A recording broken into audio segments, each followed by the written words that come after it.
Milí priatelia, dnes by som vás chcel pozvať vypočuť si príbeh o Božom mužovi, bratovi Junovi, ktorého volajú v Číne nebeský muž, skrze ktorého Pán dal prebudenie v Číne a skrze príbeh ktorého aj my sa môžeme inšpirovať k modlitbám za prebudenie na Slovensku a v Európe. Liu Zhenying, ktorého kresťanskí priatelia volajú Jun, je už nielen v Číne prezývaný ako nebeský muž. Narodil sa v roku 1958 ako štvrté z 5 detí v čínskej provincii Henan.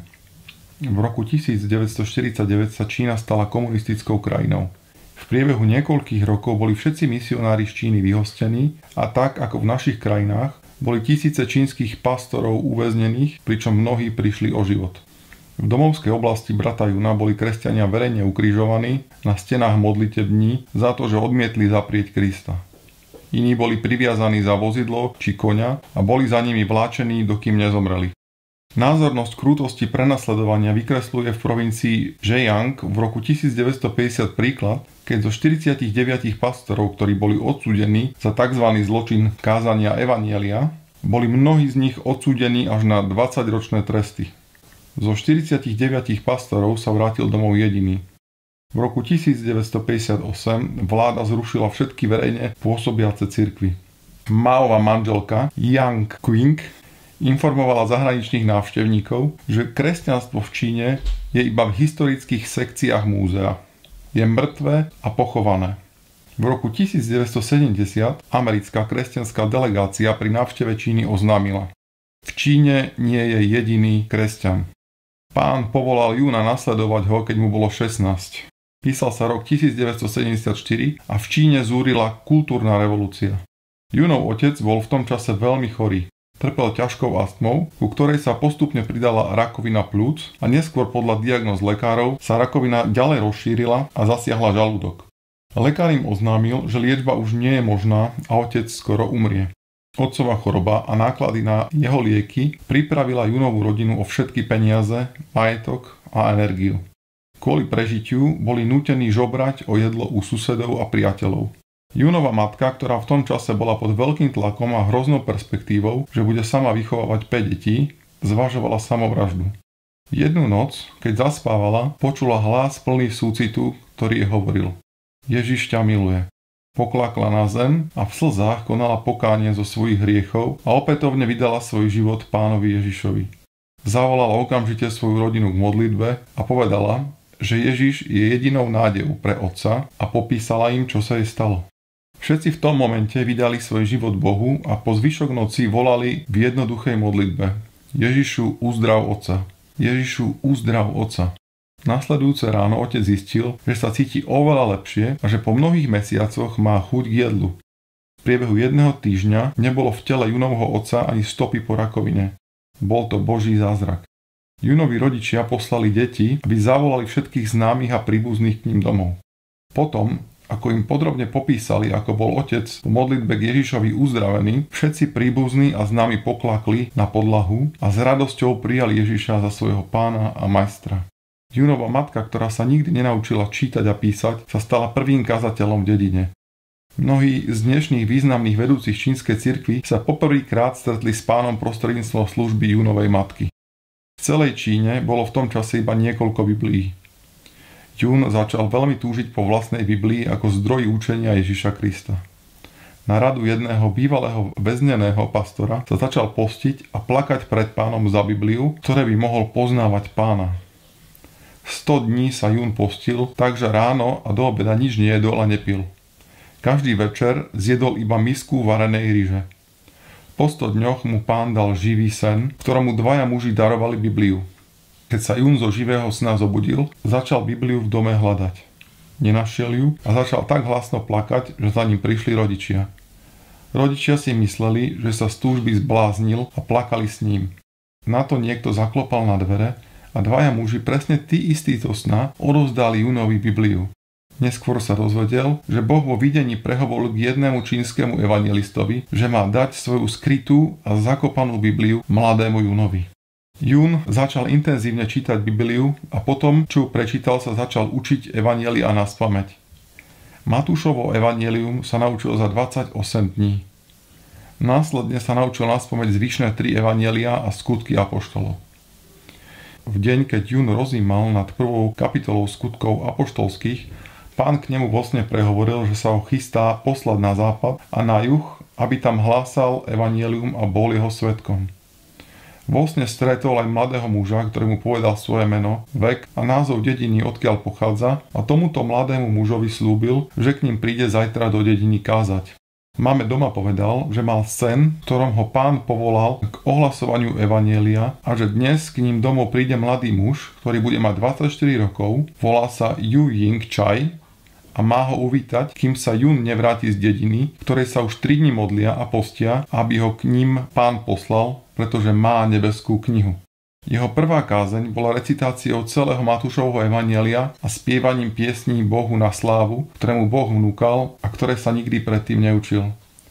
V zhromaždení ľudia so slzami v očiach konali pokánie. Musel im slúbiť, že príde opäť. Všetci kresťania z dediny boli následne zatknutí a predvedení na policajnú stanicu a pitkou sa ich snažili prinútiť, aby im prezradili, kto im bol ohlasovať Ježiša. Nikto z dediny Júna neprezradil. Keď prišiel z prvého kázania domov, matka bola úžasnutá, pretože mladý muž Yu Ying Chai naozaj prišiel a mal oblečené presne tie šaty, aké Jún matke zo sna opísal. Od tohto dňa sa rozhorel v Júnovej provincii oheň evanjelia. V priebehu prvého roka, po Júnovom obrátení, mal len 16, priviedol ku Kristovi viac než 2000 ľudí. Postupne vďaka Božej milosti sa vízia, ktorú prijal, pôjdeš na západ a juh, rozšírila na celú Čínu a dokonca aj na národy za čínskymi hranicami. Cirkev v Júnovej oblasti začala rásť do počtu i do milosti a Pán vysielal mnohých k získavaniu ďalších duší, čo vyvolalo na úradoch rozruch. V 17 bol Jún prvýkrát zatknutý za kázanie evanjelia. V nasledujúcich rokoch bol Jún so spolupracovníkmi opakovane zatýkaný a vypočúvaný tajnou políciou. Prenasledovanie ich však namiesto oslobenia ešte viac posilňovalo v šírení evanjelia. Koncom 70. rokov prichádzali k Pánovi hotové davy. Jún bol napriek veku 20 rokov považovaný za zrelého vodcu. V roku 1980 sa v Júnovej provincii Henan, provincia má 100 miliónov obyvateľov, obratilo mnoho ľudí, z ktorých sa neskôr stali mnohí vedúcimi Pánovej cirkvi po celej Číne. Provincia Henan sa stala čínskou Galileou, odkiaľ pochádzali Ježišovi učeníci. V roku 1980 založila v Číne komunistická vláda tzv. Vlasteneckú cirkev, skrze ktorú chcela kontrolovať život kresťanov. Vo vlasteneckej cirkvi je aktívna ponuka evanjelia a získavanie ľudí pre Krista prísne zakázané. Pastori majú zakázané dokonca kázať o niektorých pasážach Biblie, napríklad o druhom príchode Ježiša Krista. Kniha Zjavení je zakázaná celá. Jún pokračoval s priateľmi z podzemnej cirkvi v ohlasovaní evanjelia, za čo bol opätovne zatýkaný. V roku 1983 brat Chu, Júnov priateľ a spoluvedúci podzemnej cirkvi v Číne, vypracoval prvý celonárodný plán s názvom Budovanie podzemnej čínskej cirkvi s cieľom zasiahnuť evanjeliom celú Čínu. V provincii Shaanxi, ktorá v Číne kládla najväčší odpor prijatiu evanjelia, bol Jún v roku 1983 v oblasti Shangang zatknutý za ohlasovanie radostnej zvesti a za napomáhanie vzniku nových zborov v oblasti. Policajti chceli z Júna urobiť odstrašujúci príklad. Prvýkrát zažil, že ho verejne dokopali do krvi a prinútili ho nosiť po uliciach červený kríž. Musel nosiť kríž po najfrekventovanejších uliciach, kde ho opakovane bili pesťami do tváre a kopali, kým on klačal na zemi. Verejná prezentácia policajnej perzekúcie trvala celé dopoludne. Jún bol následne odvlečený na policajnú stanicu, kde sa mu počas zisťovania jeho totožnosti podarilo zázračne uniknúť. Spadli mu putá a Boh spôsobil ako pri apoštolovi Petrovi, že ho unikajúceho nezaregistrovali ani pred vyšetrovňou stojaci policajti a ľudia. Následne so svojou manželkou Deling žili ako štvaná zver. Nikdy nevedeli, kde budú spať a či ich neodvlečie polícia. Po krajine boli po autobusových zastávkach vylepované plagáty s fotografiou Júna s informáciou, že sa jedná o nebezpečného zločinca a kontrarevolucionára. 17. decembra 1983 zatkla polícia Júna na evangelizačnom stretnutí, na ktoré mali prísť mnohí ďalší ľudia. Júna v bezprostrednej blízkosti plánovaného stretnutia policajti bili a pýtali sa ho, ako sa volá. On, aby vystrihal ľudí, ktorí ešte len mali prísť na zhromaždenie, že je tam prítomná polícia, kričal: Som nebeský muž. Moja matka sa volá Viera, nádej a láska.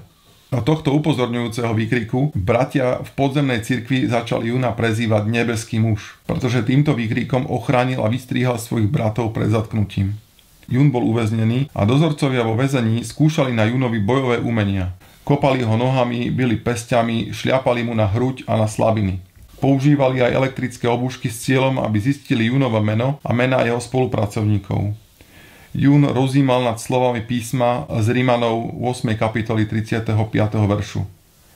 Kto nás odlúči od Kristovej lásky? Azda súženie, alebo úzkosť, prenasledovanie alebo hlad? Bieda, nebezpečenstvo alebo meč?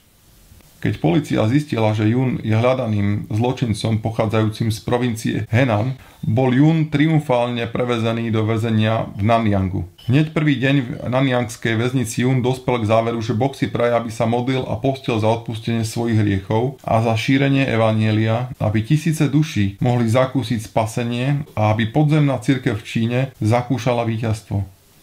Po väzení tiež prvý deň vyzval spoluväzňov, aby robili pokánie a prijali Ježiša za svojho spasiteľa. Spievali im žalmy a piesne. Oznámil im, že od 25.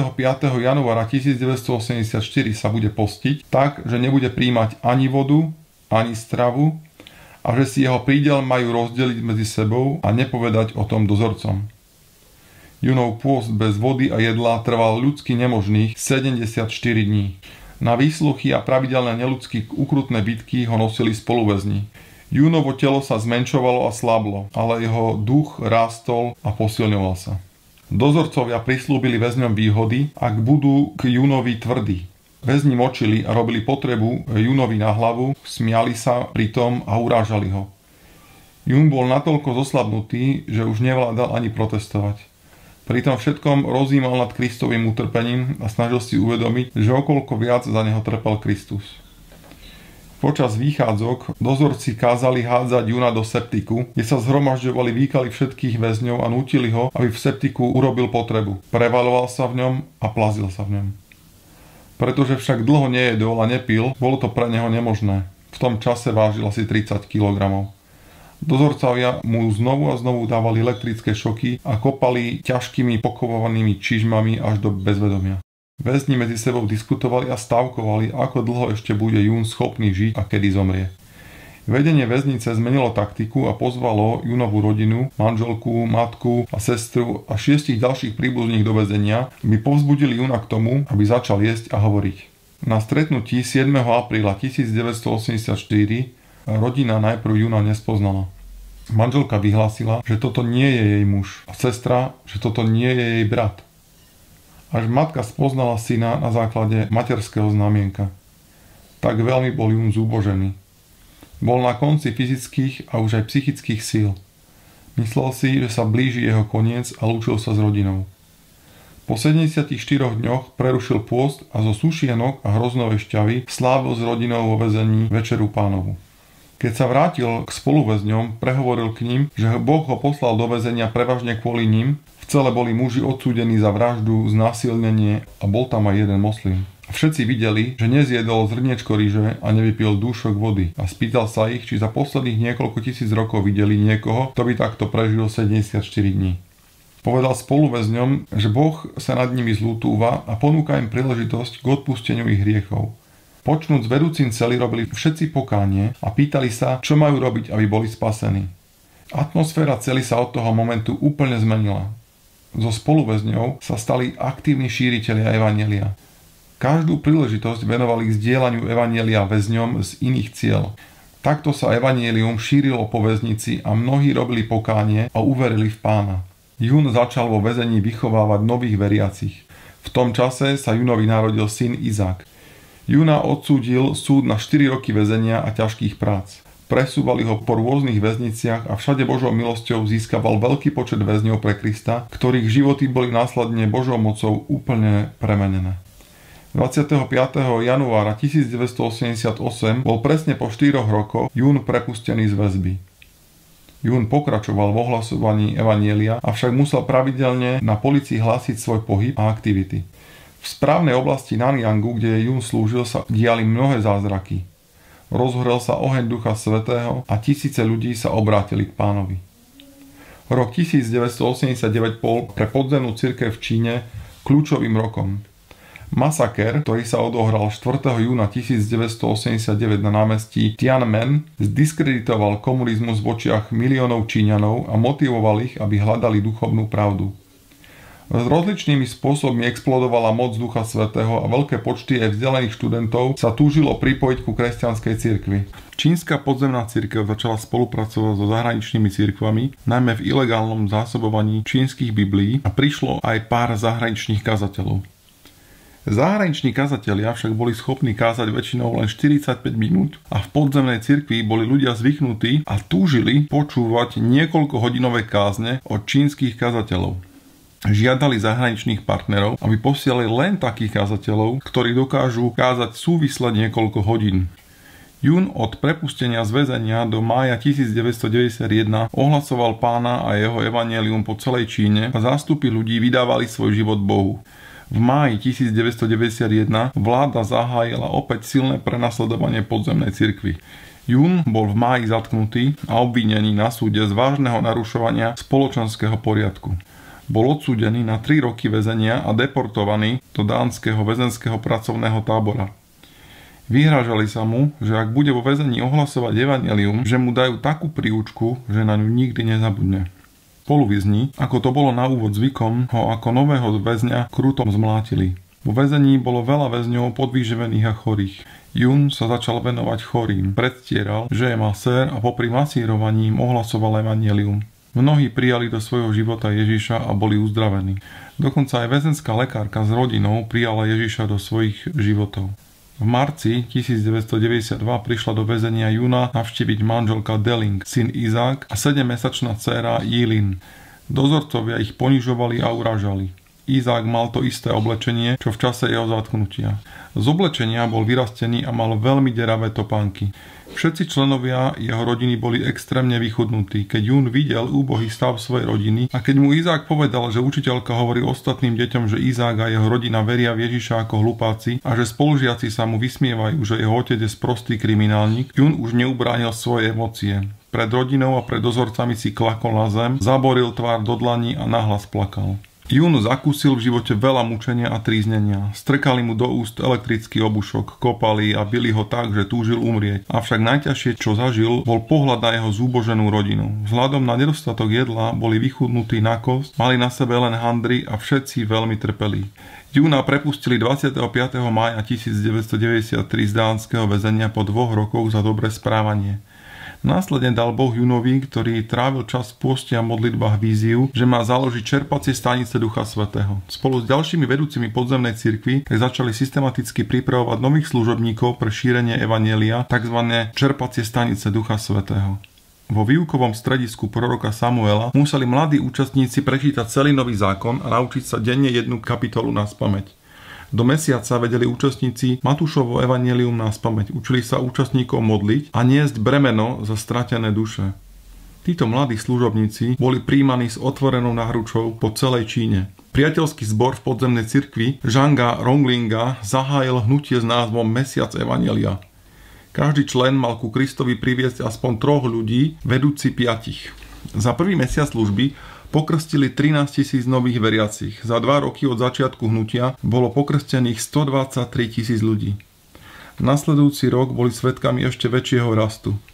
Akcia Mesiac evanjelia pokračuje dodnes a prispieva k exponenciálnemu rastu podzemnej cirkvi v Číne. Jun s manželkou Deling vynakladali po celej Číne veľké úsilie na zjednotenie zborov v podzemnej cirkvi v misiách. V zboroch pozbudzovali, aby zakladali vzdelávacie a evangelizačné strediská. Táto vízia sa veľmi šírila a prispela k veľkému prírastku nových kresťanov. Začiatkom roku 1994 Pán ukázal Junovi, že podzemné zbory v čínskej cirkvi sa musia spojiť a že potom Pán v plnej intenzite vyleje na Čínu svoju moc. Jun sa stretol s vedúcimi predstaviteľmi najväčších zborov v Číne s tým, že by mali vzájomne spolupracovať na jednotnej vízii. Spočiatku sa to zdalo nemožné, lebo vedúci boli voči sebe navzájom pozraňovaní, ale nakoniec sa to s Božou pomocou podarilo. V októbri 1996 boli vybraní 5 muži, ktorí vytvorili spoločenstvo Sinim. Brat Hu Yongze, Zhang Rongliang, Wang Xingcai, Shen Yiping a Yun, zastrešujúce zbory v podzemnej cirkvi v Číne. V spoločenstve Sinim veria, že zem Sinim, o ktorej je reč v Izajášovi v 49. kapitole 12. verši, sa píše: hľa, títo prichádzajú z ďaleka a tí hľa od severu a západu a tamtí z južnej krajiny, z krajiny Sinanov, čo je Čína. V roku 2000 bol počet čínskych veriacich len v zboroch zastrešených v spoločenstve Sinim 58 miliónov. Počet veriacich naďalej mohutne rastie. V marci 1997 bol Yun s ďalšími vedúcimi zborov na priamy príkaz ústrednej vlády zatknutý a uväznený. Vláda sa obávala, že spoločenstvo Sinim by sa jej mohlo stať politickou opozíciou v krajine. Yunovi tentokrát zmrzačili dozorcovia obuškami nohy tak, že už nemohol chodiť. Nasledovali ukrutné mučenia cez vpichávanie ihiel pod nechty, cez bitie elektrickými obuškami až po samotné mlátenie nohami a pestiami do bezvedomia. Na pravidelné mučenia Yuna nosil priateľa spoluvedúci podzemnej cirkvi Ksu, keďže Yun mal zmrzačené nohy. Obdobne krúto mučili aj ostatných vedúcich. 4. mája 1997 povedal Pán vo videní Yunovi, že má z väzenia ujsť. Yun sa pýtal Pána, že ako má ujsť, keď má zmrzačené nohy a nevie chodiť.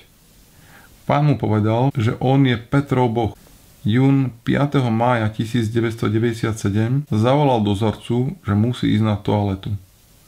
Dozorca prikázal bratovi Ksu, aby Yuna na toaletu odniesol. Brat Ksu Yunovi takisto oznámil, že vníma od Pána, že Yun má dnes utiecť. Yun sa postavil na nohy, ale spôsobovalo mu to ukrutné bolesti. Na každom poschodí boli železné brány, pri ktorých stáli strážcovia. Ku podivu, strážcovia otvárali brány, keď sa k ním Yun približoval a oni ho vôbec nevideli. Takto sa dostal cez 5 brán pred väznicu na dvor, kde išiel okolo niekoľkých strážnych, ale žiadne z nich mu nepovedal ani slovo. Aj posledná, najstráženejšia brána bola pootvorená. Prešiel ňou a zastal pred ním žltý taxík, ktorý ho zobral hneď preč. Až v taxíku a na slobode si Yun uvedomil, že mu Pán úplne uzdravil nohy a že bez bolestí môže chodiť. Ako apoštola Petra oslobodil Pán aj Yuna. Spoluväzni a bratia sledovali z okien na vlastné oči jeho únik cez hlavnú bránu. Pán krátko po úteku z väzenia povedal Yunovi, že má opustiť Čínu a má mu byť svedkom aj medzi inými národmi. Keďže nemal oficiálne doklady potrebné na vycestovanie do zahraničia, Pán vykonal ďalšiu sériu zázrakov a Yunovi sa 28. septembra 1997 podarilo lietadlom dostať z Pekingu do Nemecka, kde dostal štatút utečenca. Spoločenstvo Sinim poverilo v roku 1997 Yuna, aby bol v zahraničí zodpovedný za primárnu víziu Sinimu s názvom Späť do Jeruzalema. Cieľom vízie Späť do Jeruzalema nie je výhradne evangelizovať Jeruzalem, ale tisíce nezasiahnutých národnostných skupín, miest a dedín medzi Čínou a Jeruzalémom. V najbližších rokoch chcú zo spoločenstva Sinim vyslať 100 000 vyškolených služobníkov, ktorí prejdú čínske hranice a ponesú Božie slovo do moslimského, hinduistického a buddhistického sveta.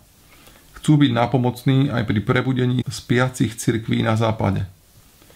Yun je presvedčený, že tisíce čínskych služobníkov bude ochotných položiť pri ohlasovaní evanjelia svoje životy za Pána. Podzemná cirkev v Číne má víziu získať celú Čínu pre evanjelium, ale zároveň chcú vysielať nových pracovníkov do všetkých končín sveta.